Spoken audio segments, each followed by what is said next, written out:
નમસ્કાર દર્શક મિત્રો, આપ નિહાળી રહ્યા છો N24 ગુજરાતી।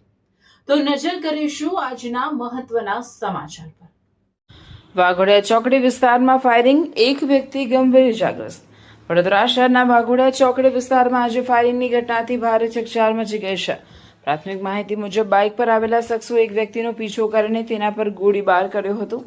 ગોળી વ્યક્તિના ખભાના ભાગે વાગતા તે ગંભીર રીતે ઇજાગ્રસ્ત થયો હતો। ઘટના બાદ વિસ્તારમાં ભારે દોડધામ અને ભયનો માહોલ સર્જાયો હતો। ઇજાગ્રસ્તને તાત્કાલિક સારવાર માટે પહેલા એસએસજી હોસ્પિટલ અને ત્યારબાદ વધુ સારવાર અર્થે ખાનગી હોસ્પિટલમાં ખસેડવામાં આવ્યો છે। ઘટનાની જાણ થતાં જ વડોદરા શહેર અને ગ્રામ્ય પોલીસની ટીમો સ્થળ પર દોડી આવી હતી।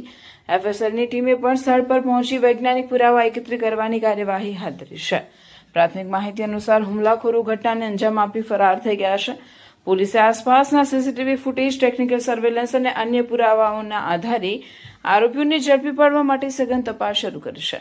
ફાયરિંગ પાછળનું ચોક્કસ કારણ હજુ સુધી સામે આવ્યું નથી। પોલીસે વિવિધ દિશામાં તપાસ હાથ ધરી છે અને ટૂંક સમયમાં સમગ્ર ઘટનાનો ભેદ ઉકેલાશે તેવી શક્યતા વ્યક્ત કરવામાં આવી છે।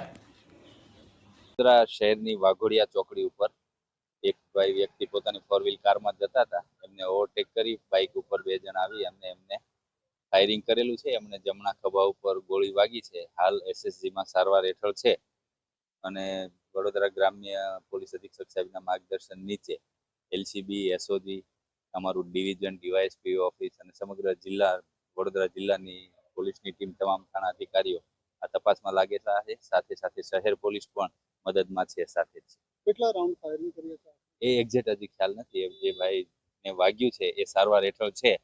એ જ્યારે થોડા વ્યવસ્થિત થશે અને સ્ટેટમેન્ટ આપશે ત્યારે ખ્યાલ આવશે।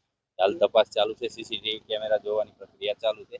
શહેર અને ગ્રામ્ય પોલીસ બંને સાથે મળી અને આમાં લાગી ગયેલા છે તપાસમાં।